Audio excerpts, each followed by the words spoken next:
The Mary Gillham Archive Project is working to make accessible the life's work of Dr Mary Gillham.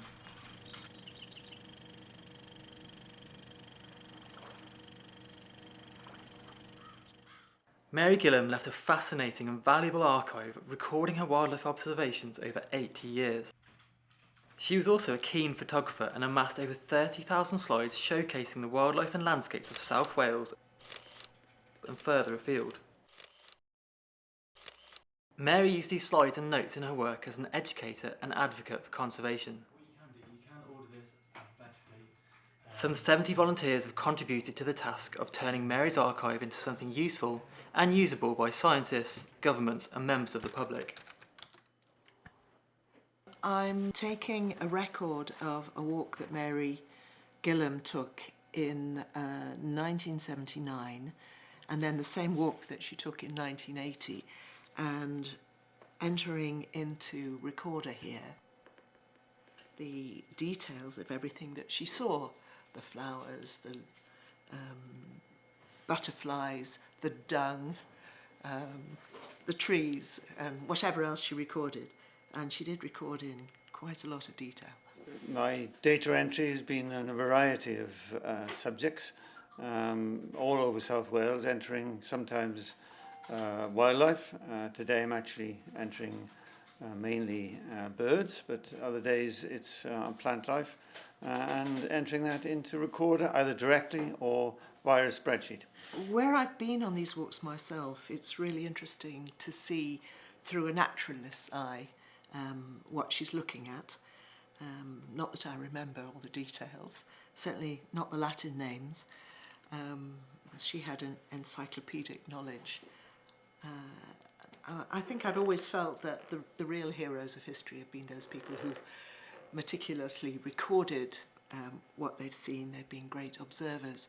So to be close to that kind of detail, lovingly recorded by Mary, is quite special.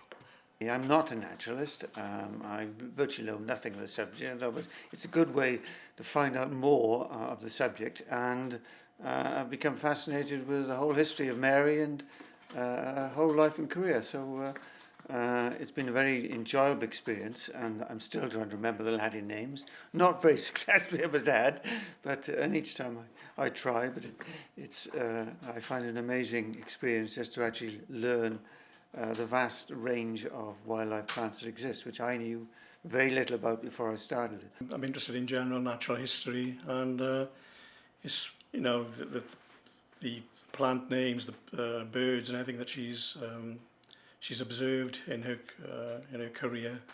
I was amazed at how little I knew. You know, that's you know, for example, you know, I didn't realise there were so many species of dandelion, and it's things like that. It's that you realise you're always learning something. Well, what I've found enjoyable is that I keep coming across various parts of South Wales, and I've lived in South Wales a good part of my life, and I thought I knew it quite well. I've always been a walker, and I keep coming across these little areas of nature reserves, which I didn't know were there, quite local to where I live. So quite often, like the one I'm working on today, it's just an area I've passed umpteen times over the last 20 years, but never become aware of.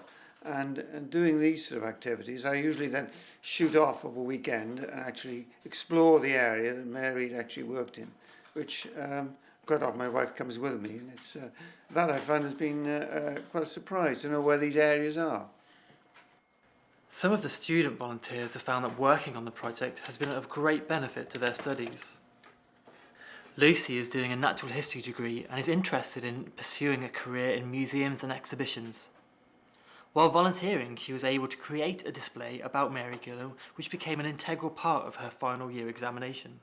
I don't think a lot of people realise when they're seeing exhibitions what actually goes on behind the scenes, and I'm obviously not a professional, but I do feel like I've got a lot of skills just really thinking about how the viewer will, you know, respond and take in what they see, and hopefully with my exhibition people will take a lot and learn from Mary and learn about her, because I think currently she isn't maybe as known as she should be. Amy has also been able to develop new skills and use them to enhance the project. Lately I've been doing a lot of the social media aspect of things here, so I've been going on to Flickr and looking through different pictures that Mary took and sorting them out into different files so that different audiences of people can see them, so putting them into maybe, if it's like sheep or horses, putting them into different folders, or people, and people with a variety of different interests, whether that's environmental or historical.